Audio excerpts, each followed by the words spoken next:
Man CEO was dining at a restaurant until a little girl wrote on his napkin, "He cried before we dive into the story. Drop a comment below and tell us where you're watching from. Enjoy the story." Jason Blackwood tapped his finger against the rim of his crystal wine glass, barely listening to the investment bankers eager to please him at 45. The CEO of Blackwood Enterprises had mastered the art of appearing engaged while his mind calculated 3 moves ahead. The dim lighting of Pinnacle Restaurant cast shadows across the faces of everyone at the table. Everything in Jason's life ran according to plan. Every decision calculated, every risk measured. His empire had been built on this precision. The waiter appeared, silently removing his appetizer. Plate. As the porcelain lifted, Jason noticed something underneath a folded napkin, curious. He picked it up while maintaining his practiced smile. "Excuse me," he said, unfolding it beneath the table. The handwriting was childish but neat. "My grandmother Margaret is dying. She says, 'You're my father. We're at Pinay Hill Shelter. Please come before it's too late.'" Jason's hand froze the conversation around. Him faded to white noise, Margaret, a name connected to Emily, his first love from nearly a decade ago. Their relationship had been passionate, until his company demanded everything from him he had chosen. Ambition over love, never looking back. Mr. Blackwood. About the projection figures. Jason stood abruptly, the chair scraping against hardwood. "I need to leave, family emergency." The words felt foreign in his mouth. Family. He'd never used that excuse before. 20 minutes later, his Bentley pulled up to Pine Hills. Shelter, a stark brick building with windows glowing yellow against the night sky. Jason sat, motionless, knuckles white against the steering wheel. Inside, a tired looking woman led him down a hallway to a small office. "She's been asking for you," the director explained. Margaret insisted, "We find you if anything happened." Jason's voice was barely controlled. "Where is she, the girl?" Who entered minutes later stopped Jason's heart. 8 years old, with blonde hair falling around a delicate face, but it was her eyes, startlingly blue and penetrating, that made his breath catch his own eyes looking back at him. She extended her small wrist, revealing a crescent-shaped birthmark identical to his own. "Hello," she said quietly. "I'm Sophia." The empire builder, the man who controlled boardrooms with a glance, found himself speechless. In that moment, Jason Blackwood realized that all his billions meant nothing compared to the small girl standing before him, the daughter he never knew. He had. Jason stared at Sophia, his mind racing to process the reality standing before him. The small office in Pin Hill Shelter seemed to shrink around them as the director shifted uncomfortably in her chair. "I understand. This is quite a shock, Mr. Blackwood," she said, breaking the silence. "Perhaps you'd like a moment alone with Sophia." Jason nodded numbly, unable to tear his gaze from the girl's face. The director stepped out, closing the door softly behind her. "How did you find me?" he finally asked. Sophia's small fingers twisted the hem of her faded blue sweater. "Grandma kept a box with your business cards and newspaper clippings. She showed me your picture before her voice wavered slightly before she got really sick." Jason sank into a chair, bringing himself to eye level with his daughter. His daughter. The concept was still impossible to grasp. "Emily never told me about you." He said the words heavy with regret and a hint of anger. "Why didn't she tell me?" Sophia shrugged her eyes so unnervingly like his own, watching him carefully. "Mom said you were building important things, that you had your own life." She paused. She said, "Someday when I was old enough, I could decide if I wanted to find you." Jason felt a sharp pang in his chest. Emily had protected him from responsibility while sacrificing herself. It was so like her, generous to a fault, even toward the man who had abandoned her. "When did your grandmother?" 3 days ago, Sophia replied with a straightforward clarity. Of children discussing unbearable things, she held on as long as she could. The director returned with a folder of documents. "Emily Harrison named you as Sophia's father on her birth certificate. Though she never pursued any legal acknowledgement or support." She slid several papers across her desk. "These are the guardianship forms. Of course, we'll need to verify paternity officially, though the resemblance is quite convincing. Jason barely heard her. Hesmond was calculating with the same precision. He applied to business. Margaret had been gone for 3 days. Sophia had been alone in a shelter for 3 days. His child had been mourning her grandmother with no family to comfort her. "I want to take her home," he said abruptly, "tonight." The director blinked in surprise.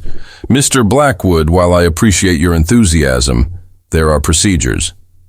"I have a team of lawyers who can handle any procedures," Jason cut in. "But I'm not leaving my daughter here another night."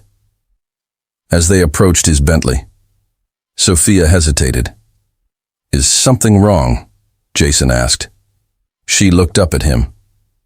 Vulnerability plain on her face. "Are you sure you want me?" The question caught him off guard, direct and devastating in its simplicity. Jason knelt down, meeting her gaze. "Sophia," he said, choosing his words carefully. "I didn't know about you until tonight. I have no idea how to be a father." He took a breath. "But yes, I want you. We'll figure this out together." For the first time, a ghost of a smile touched her lips. "Okay," she said simply and climbed into the car. Jason's penthouse occupied the top 2 floors of a sleek downtown high-rise monument to modern luxury and meticulous design. Every piece of furniture, every artwork had been carefully selected to project success and sophistication. Nothing was out of place.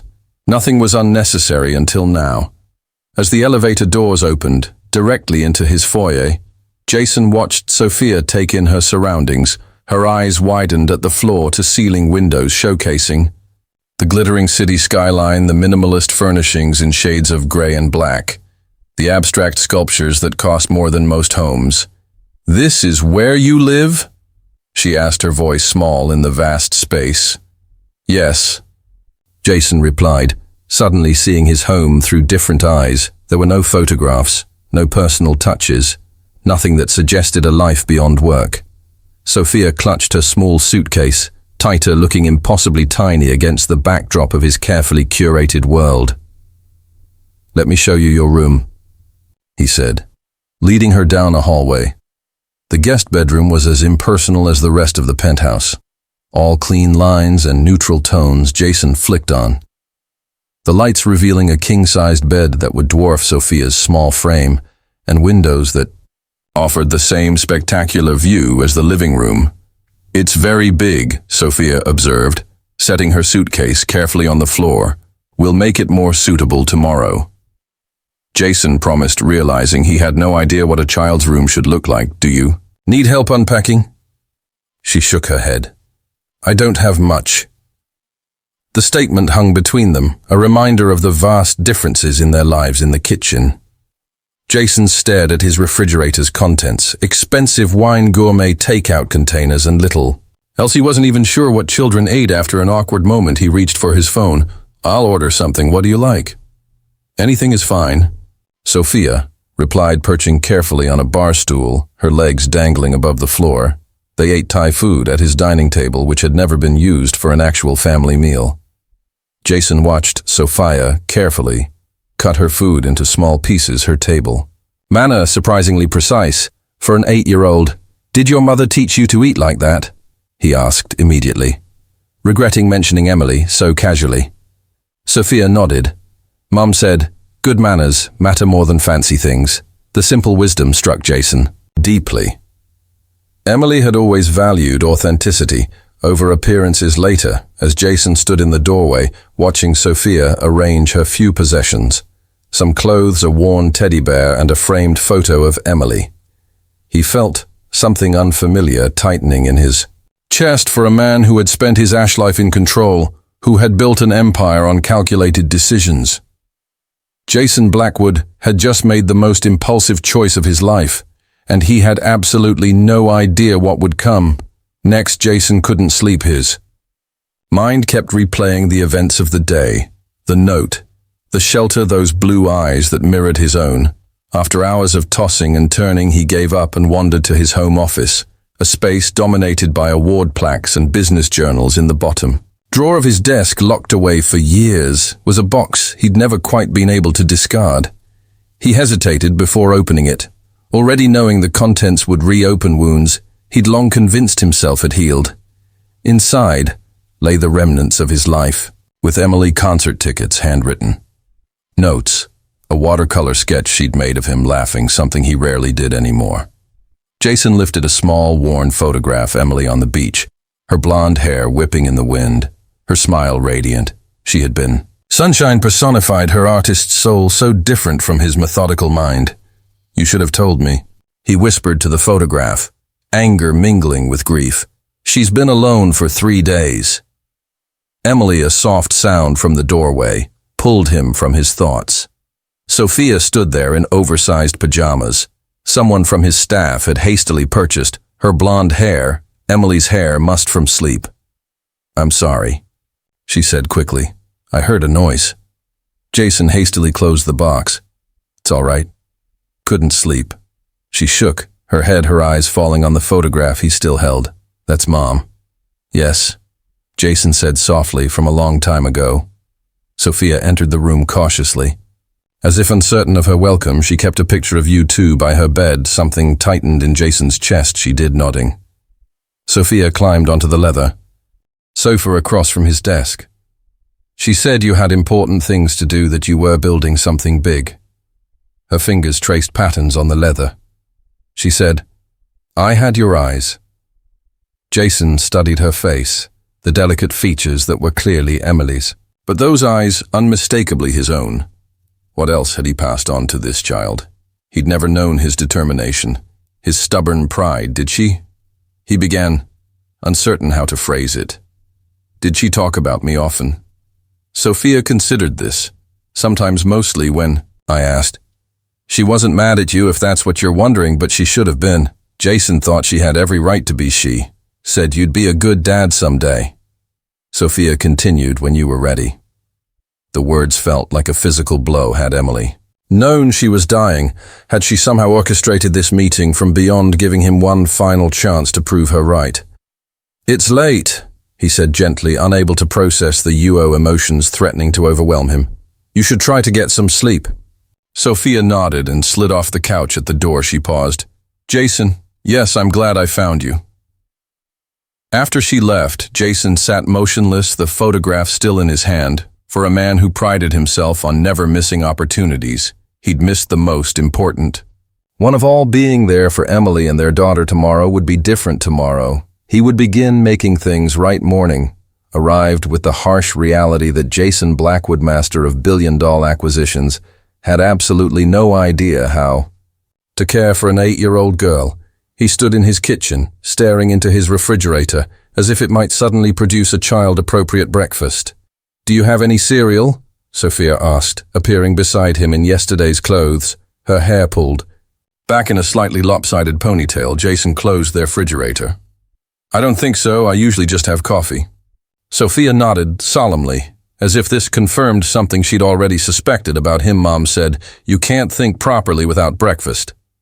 The innocent comment, so casually delivered, made his chest tighten. How many other little nuggets of wisdom had Emily shared about him? She was right, he conceded. "Let's go out for breakfast, and then we need to get you some things." An hour later, they were walking through a department store.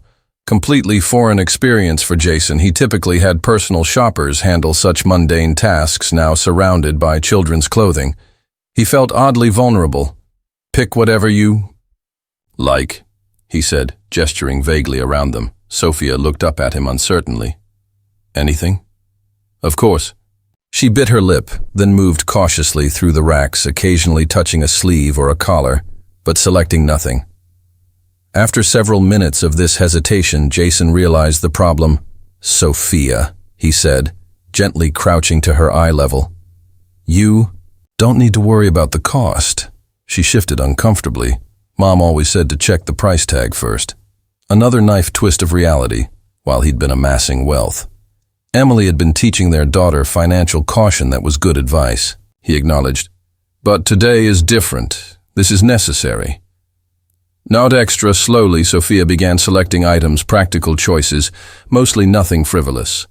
She checked with him before each addition, her eyes seeking approval, until he insisted she didn't need to ask in the toy section. Sophia finally showed genuine interest, her eyes lighting up at an art set with paints, brushes, and a small easel. "Do you like to paint?"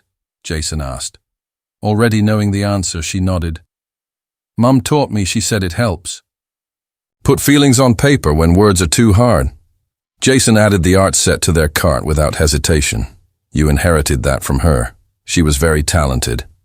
"I know," Sophia said softly.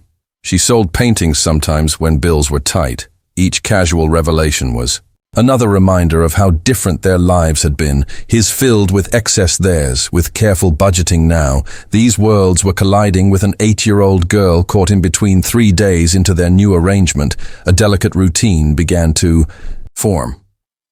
Jason had cleared his schedule as much as possible, delegating meetings and postponing business trips, actions that would have been unthinkable.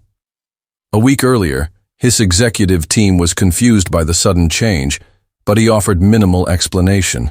The press hadn't yet discovered Sophia's existence, and he intended to keep it that way as long as possible. Each morning, Jason woke early, answered critical emails, and then prepared a simple breakfast before Sophia emerged from her room. Their meals were quiet affairs, but the silence had begun to feel less strained. "I need to enroll you in school," Jason said over toast and eggs. The education coordinator recommended several options. Sophia pushed her scrambled eggs around her plate. "Do you miss school?" he asked, realizing he knew almost nothing about her academic life. She shrugged. "I like learning, but kids sometimes ask questions when things are different."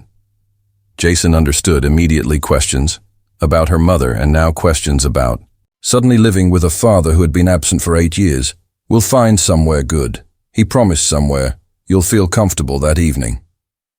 As Jason worked in his home office, a piercing cry shattered the quiet.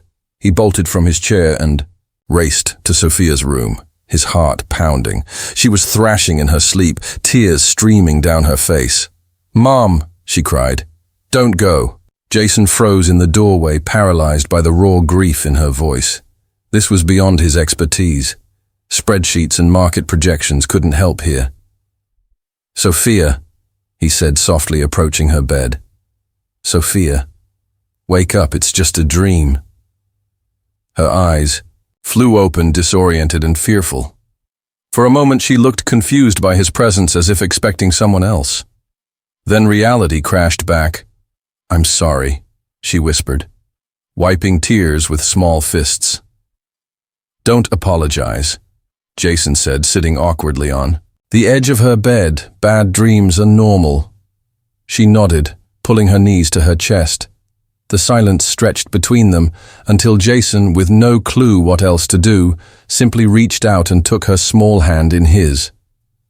To his surprise, Sophia didn't pull away. Her fingers curled around his, holding on as if to anchor herself.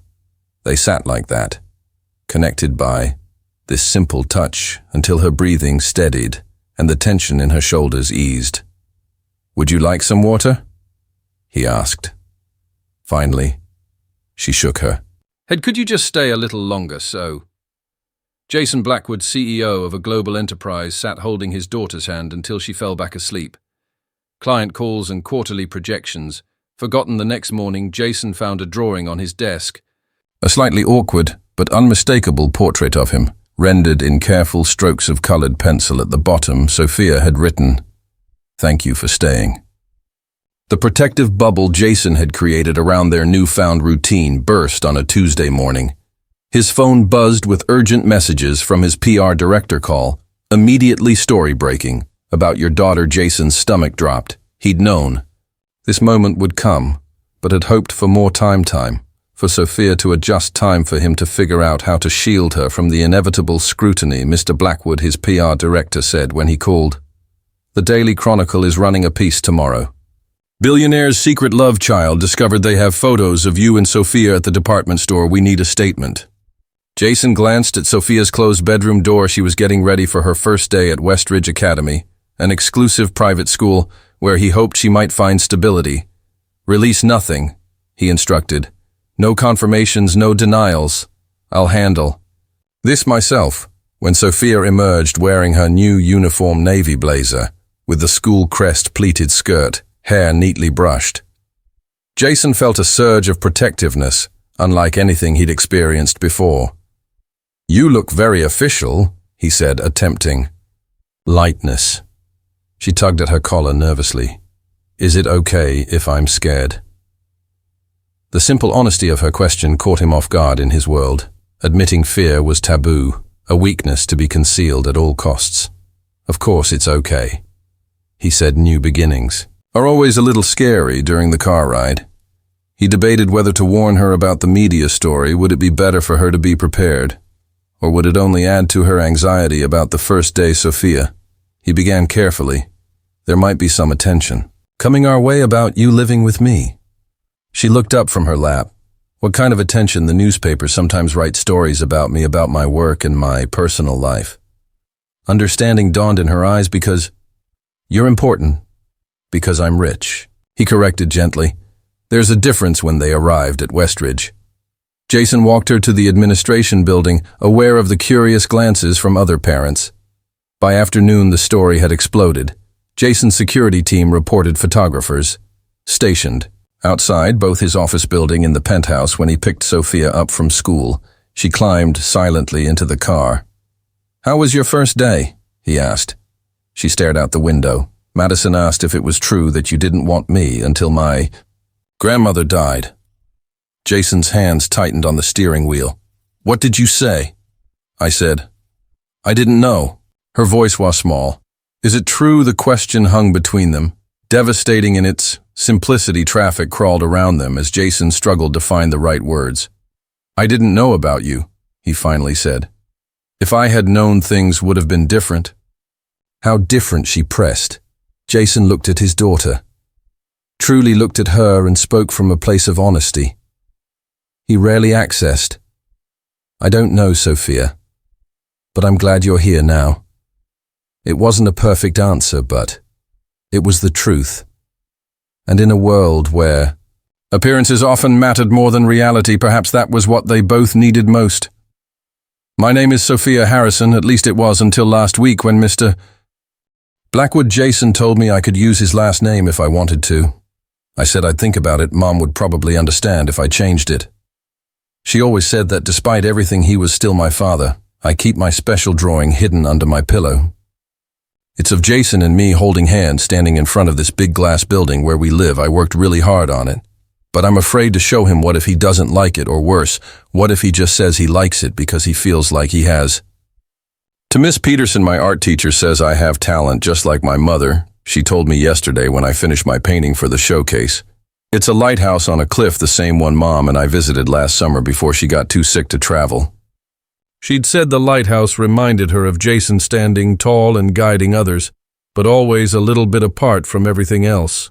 "Your painting has remarkable depth for someone your age," Miss Peterson said. But I didn't tell her that I know all about depth. When you watch someone you love disappear a little more each day, you learn about the deepest kinds of feelings. I wonder if Jason is going to leave too. Not like Mom did, I. No, that's different, but in his own way. He tries so hard sometimes, like when he makes breakfast or asks about school, but his phone is always buzzing, and his mind seems far away. The night I had that bad dream and interrupted his meeting, I saw something in his eyes that scared me, like I was a problem he didn't know how to solve. Madison asked me at school today if it was cool having a billionaire dad. I just shrugged. "How do you explain that you'd trade all the fancy stuff just to have someone who really wants you around?" When that social worker lady came, she asked if I washippy here. I didn't know what to say. There are moments when it feels like maybe this could work, like when Jason read to me or when he framed my drawing of him. But then I remember how Mom used to say that Jason loved his work more than anything, and I see how he looks at his phone when it rings, like he's being pulled away from a temporary obligation back to his real life.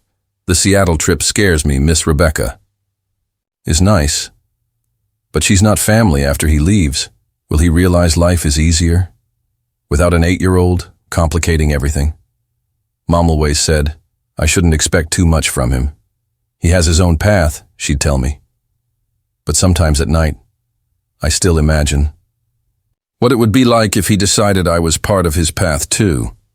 Yesterday I overheard him arguing with someone on the phone about the Seattle trip. I understand the stakes, he said, sounding frustrated, but the timeline is problematic. Was he talking about me?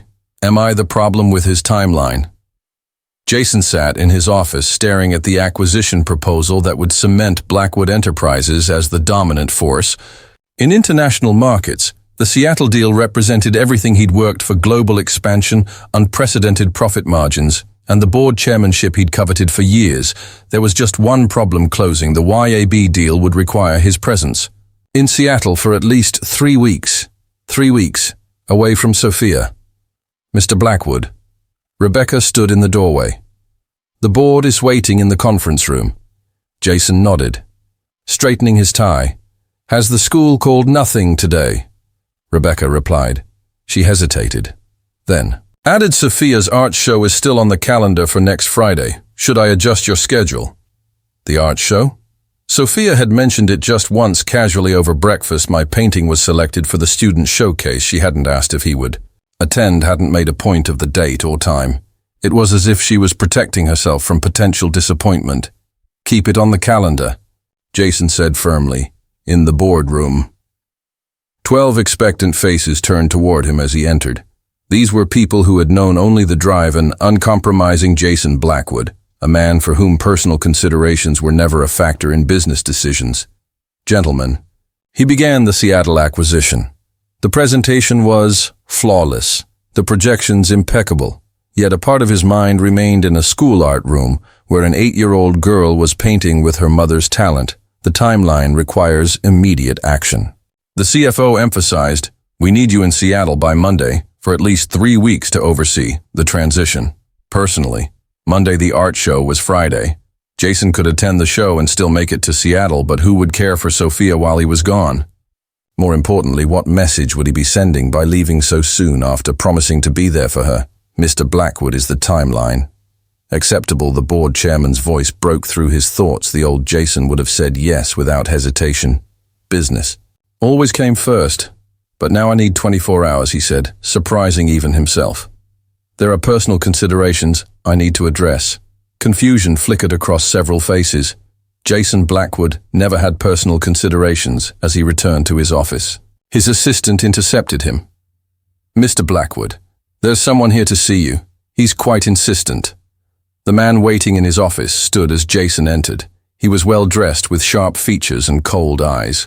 Robert Harrison, the man, introduced himself. With a firm handshake, Emily's brother Jason's guard immediately went up. I wasn't aware Emily had a brother. We weren't close. Robert admitted family disagreements, but I'm here now because of my niece Sophia. Jason said, his voice carefully neutral. Yes. I've come to discuss her future. Robert produced a folder of legal documents I'm filing for custody. Jason stared at Robert Harrison, struggling to maintain his composure as the implications of the custody filing sank in. Emily's brother, a man who had never shown interest in his niece until now, was suddenly claiming family rights. Let me understand this clearly, Jason said, his voice deadly calm. You were absent during Emily's illness. You didn't step forward when Margaret was caring for Sophia. Yet now, when she's living with me, you suddenly decide to be the concerned. Uncle Robert's expression remained impassive. Mr. Blackwood, I'm simply acting in Sophia's best interests. The courts generally favor blood relatives, especially ones with stable family structures. My wife and I have 3 children. What parenting experience do you have beyond the past few weeks? The accusation stung because it contained a kernel of truth. Jason had been a father for less than a month. What right did he have to claim? He knew what was best for Sophia. But then he thought of her nightmares. Her careful smile, her drawings, the way she'd begun to trust him tentatively and bravely. He thought of his promise and all the promises he intended to keep in the years ahead. You may share her DNA, Jason said quietly, but you are not her family. I am after Robert left. Jason's lawyer didn't mince words. This won't be easy. Their case has merit from a traditional legal perspective. Jason checked his watch. The board was still waiting for his decision about Seattle. The art show was a week away. The custody hearing would likely be scheduled. Soon everything was converging at once, forcing him to define his priorities once and for all. That evening, he found Sophia at the dining table, homework spread before her. She looked up briefly as he entered, then returned to her math problems. "How was school today?" he asked, loosening his tie. "Fine, we had a quiz in science. I got an A." "That's excellent," Jason said. "Sophia, I need to talk to you about something." She set down her pencil, her face immediately guarded. Jason recognized the expression. It was the same one he used when preparing for difficult negotiations. "There's a business situation. In Seattle," he began. "It's important for the company. You have to go," she finished for him, her voice carefully neutral. "It would be for about 3 weeks." Sophia nodded, turning back to her homework. "Okay, Rebecca would stay with you, or we could arrange it." "Fine," she interrupted. "I understand." But her quick acceptance was worse than disappointment. It was resignation, the response of a child accustomed to adults putting other priorities first. "Your art show is next Friday," Jason said. "I've marked it on my calendar." Sophia looked up, genuine surprise crossing her face before she carefully masked it. "You don't have to come, it's not a big deal." "It is Tome," Jason replied. For a fleeting moment, hope flashed in her. Eyes before experience tempered it. She shrugged and returned to her math problems. There was something else he needed to tell her about Robert's custody claim, but he couldn't bring himself to add another burden to her small shoulders. Not yet later.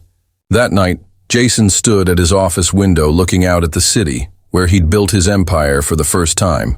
The gleaming skyscrapers and strategic acquisitions seemed hollow accomplishments compared to the simple trust in a child's eyes.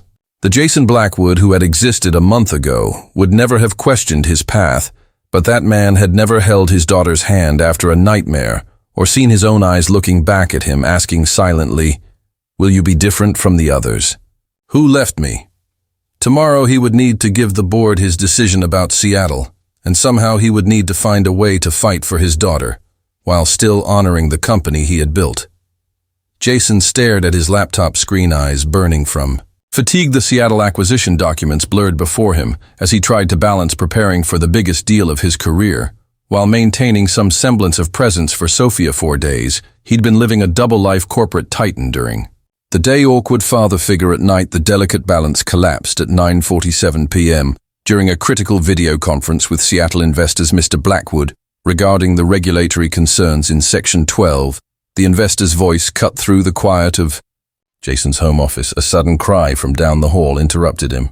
Jason froze, his attention immediately split between the business opportunity worth billions and the sound of his daughter in distress. "Excuse me one moment," he said tersely, muting the call before. Rushing to Sophia's room, she was sitting upright in bed, face streaked with tears, breath coming in short gasps. "Another nightmare, Sophia," he said softly, sitting beside her. "It's all right, you're safe." She was there. Sophia whispered. "Mom was there, and then she wasn't. And I couldn't find her anywhere." Jason placed an awkward hand on her shoulder, acutely aware of the call waiting for him, of the millions hanging in the balance. It was just a dream. His earpiece buzzed insistently.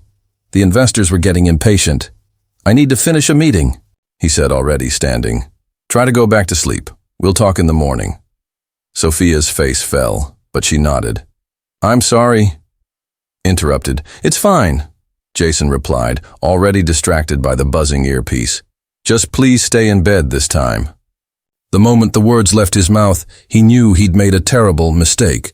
Sophia's expression shuttered, closed, the brief vulnerability replaced by a careful blankness that was achingly familiar. It was his own defense mechanism reflected back at him. "I will," she said quietly, pulling the covers up. "Good night," Jason returned to his call, forcing his focus back to acquisition terms and market projections. He secured the preliminary agreement, a victory that should have elated him.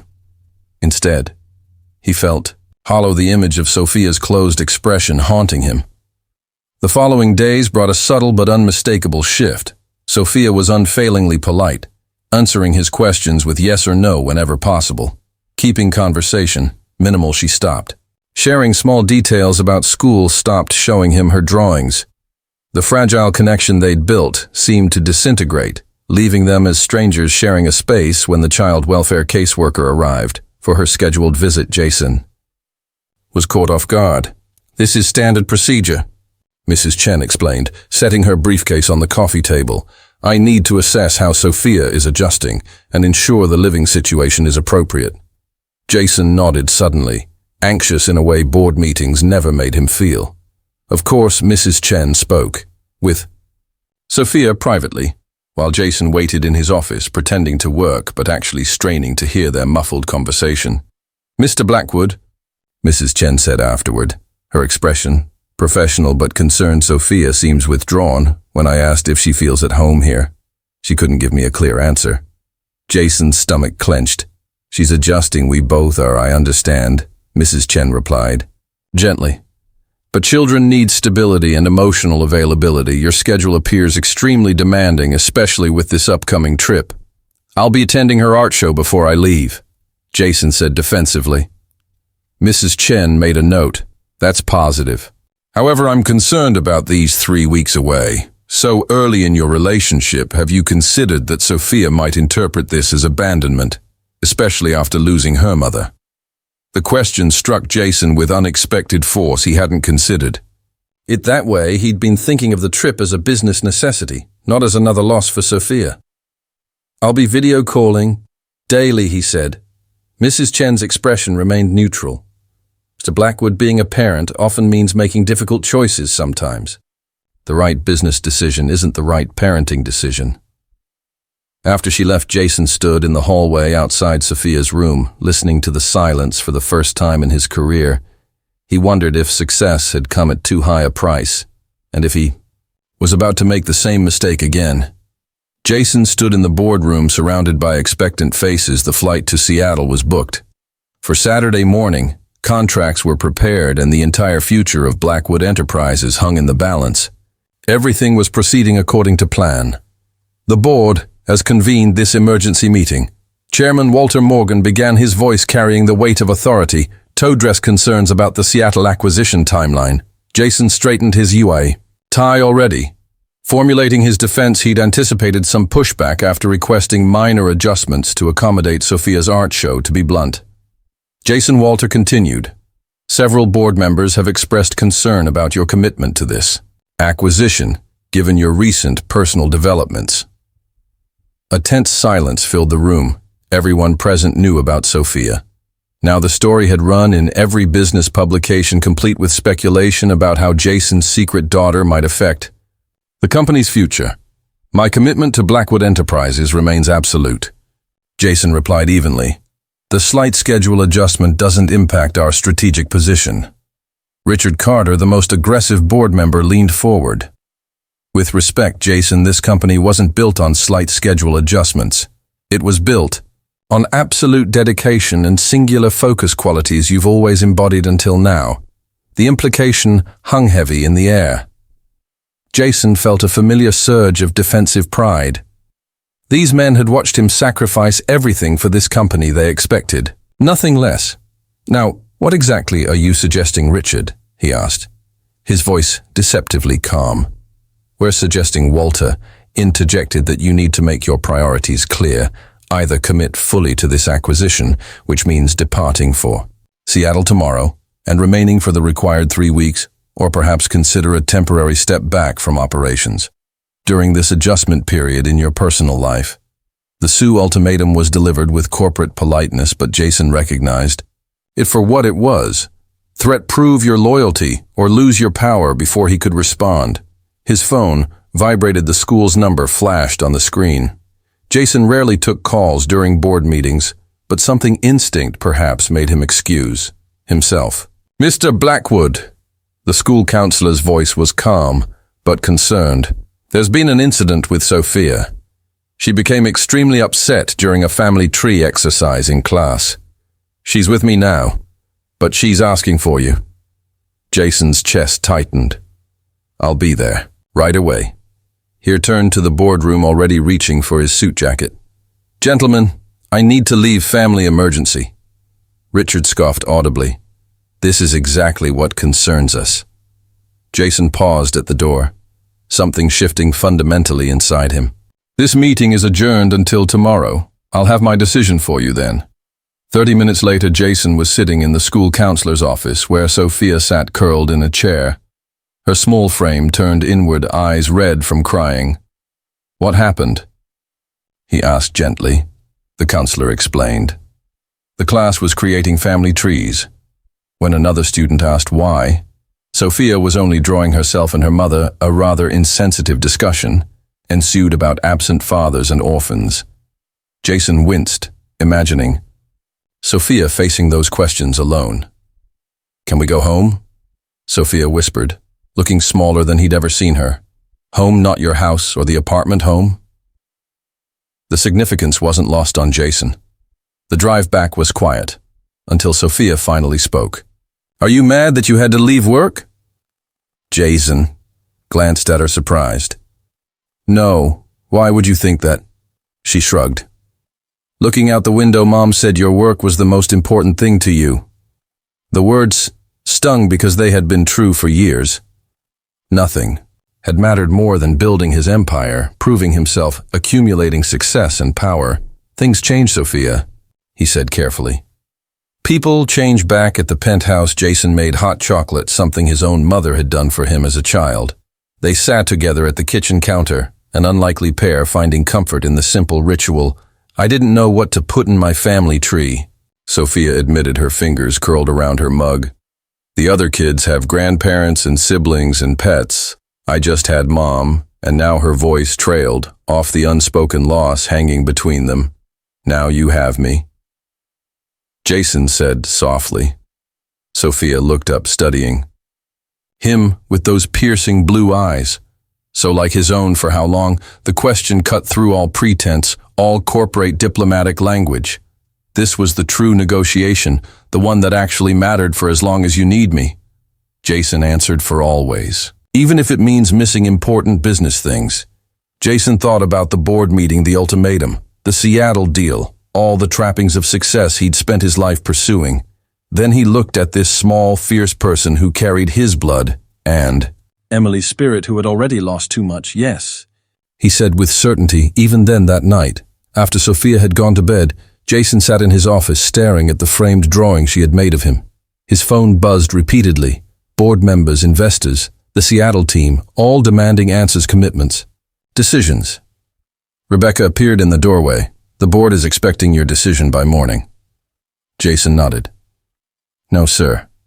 She hesitated, then continued with unusual candor.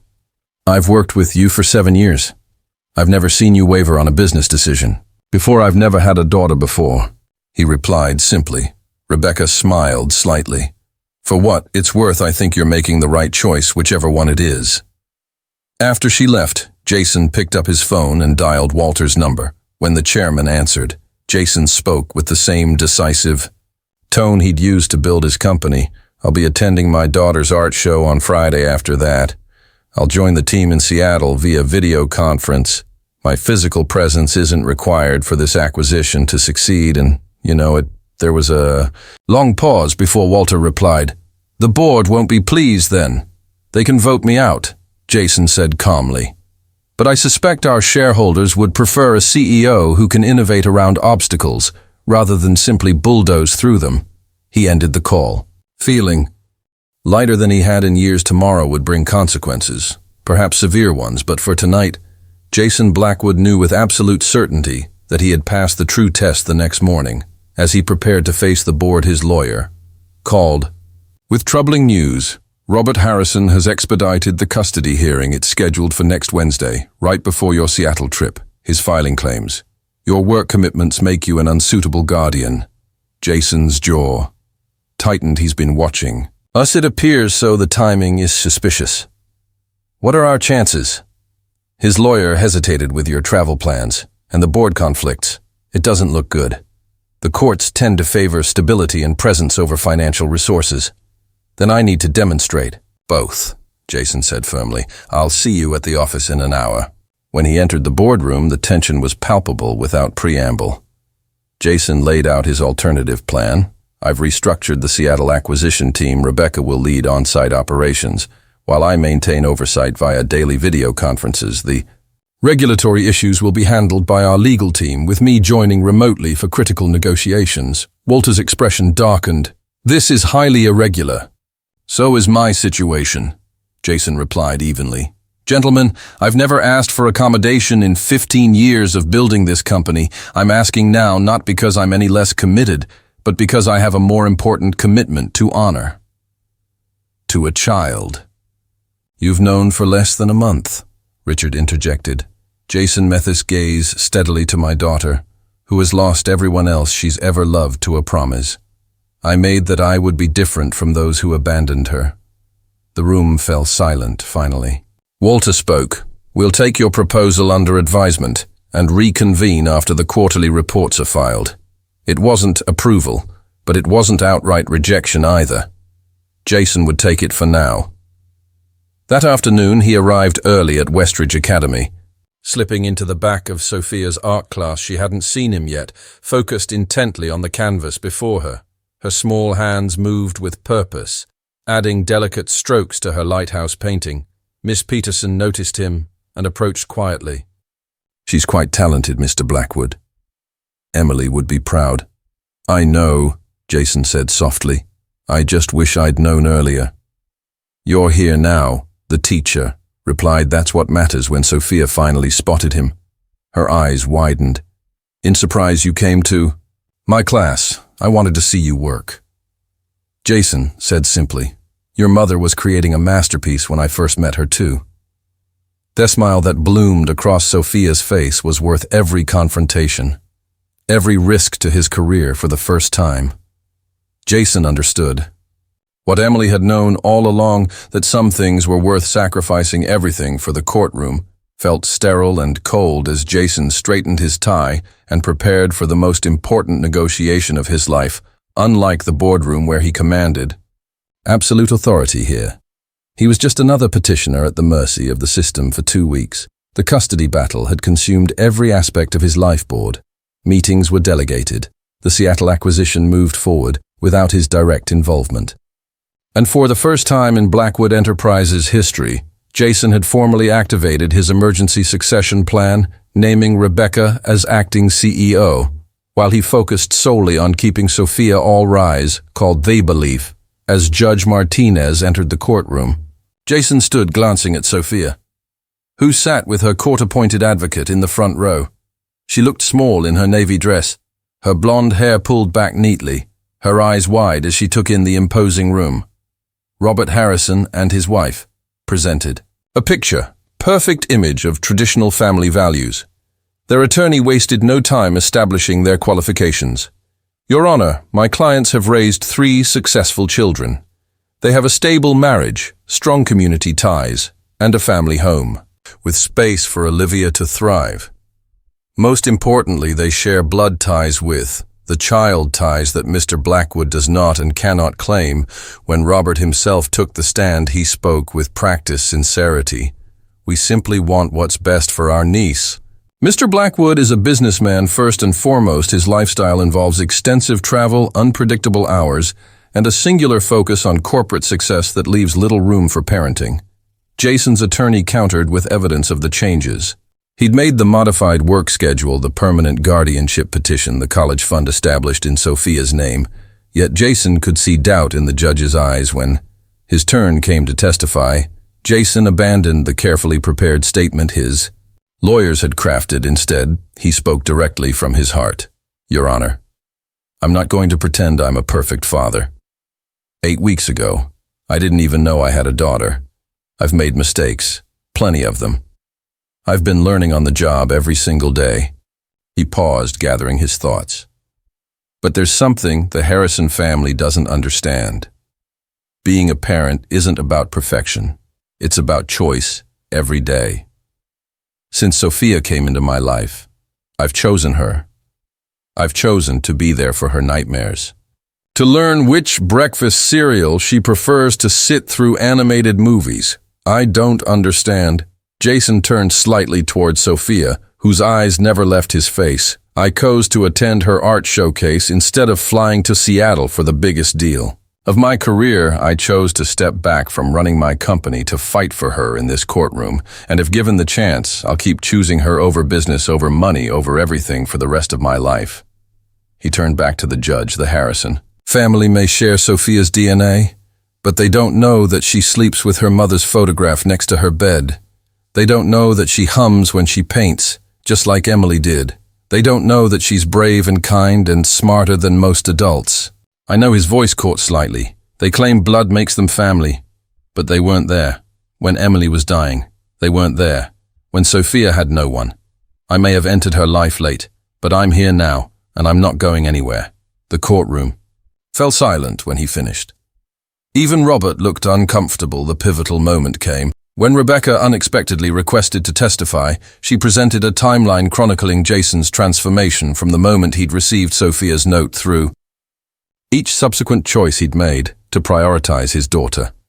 I've worked with Mr. Blackwood for 7 years. She concluded in that time I've watched him build an empire with single-minded focus, but nothing not closing billion-dollar deals or winning industry. Awards has ever made him as genuinely happy as being Sophia's father when the judge called a brief recess to consider her ruling. Jason knelt before Sophia in the hallway, no matter what happens. He promised, well, face it together for the first time since the custody battle began. Sophia wrapped her arms around his neck. I know she whispered when Judge Martinez returned. Her expression gave nothing away. Cher viewed her notes carefully before looking up. In matters of custody, this court must consider what arrangement best serves the child's interests, not the adults involved. Mr. Harrison presents a traditional family structure with stability and experience. Mr. Blackwood offers a newer relationship, but has demonstrated extraordinary commitment and adaptation. She paused, looking directly at Sophia. Most compelling, however, is the clear preference expressed by Sophia herself and the bond that is clearly formed between her and Mr. Blackwood in a remarkably short time.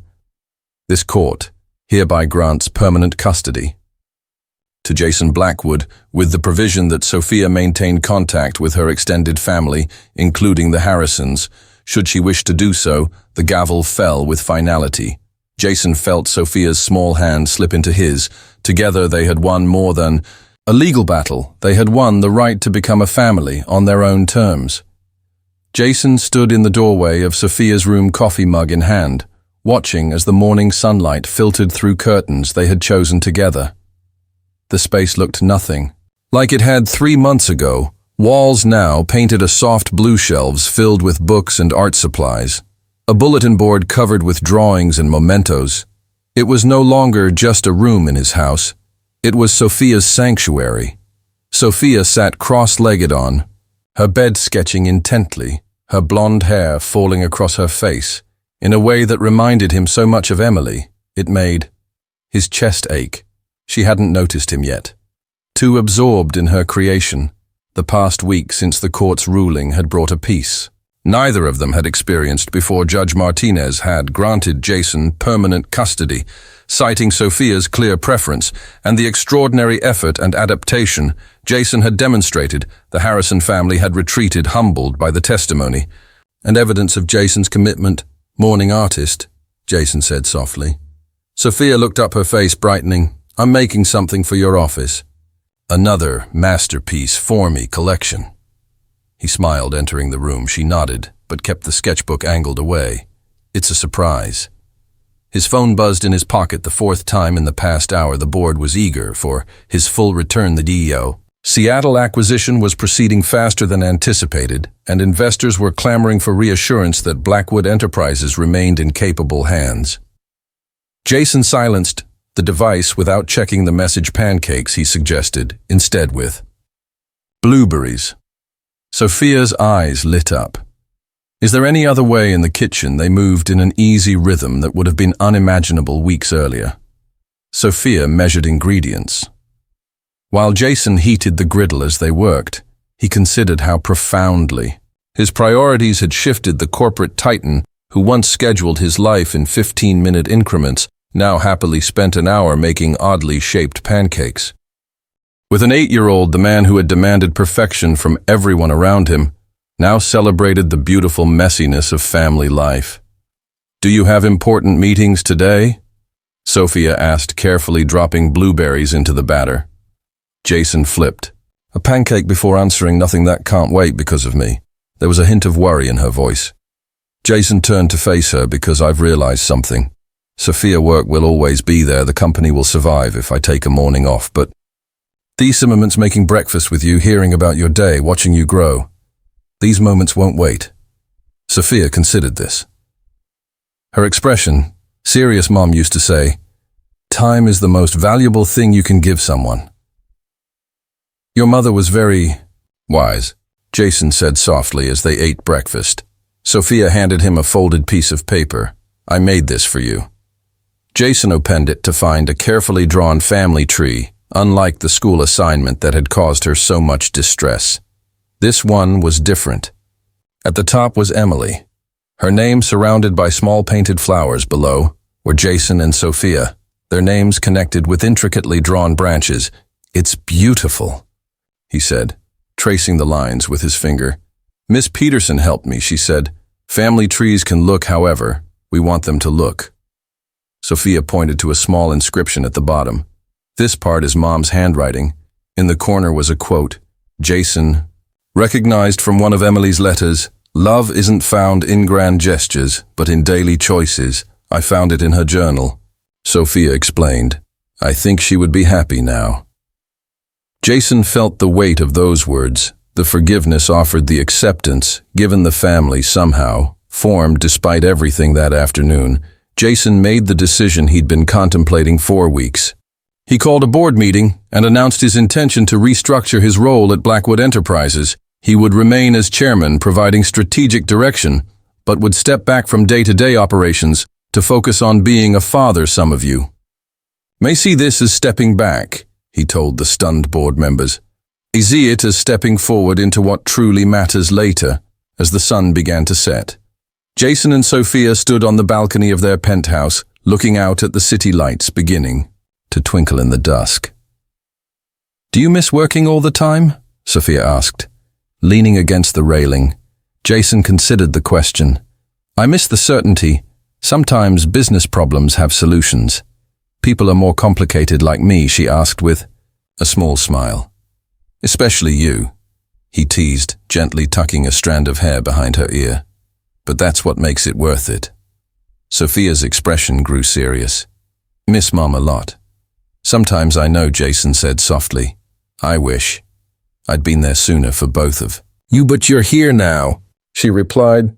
Simply in that moment, Jason Blackwood, who had spent decades building towers of glass and steel, accumulating wealth and power, and believing those things defined success, finally understood what true richness meant.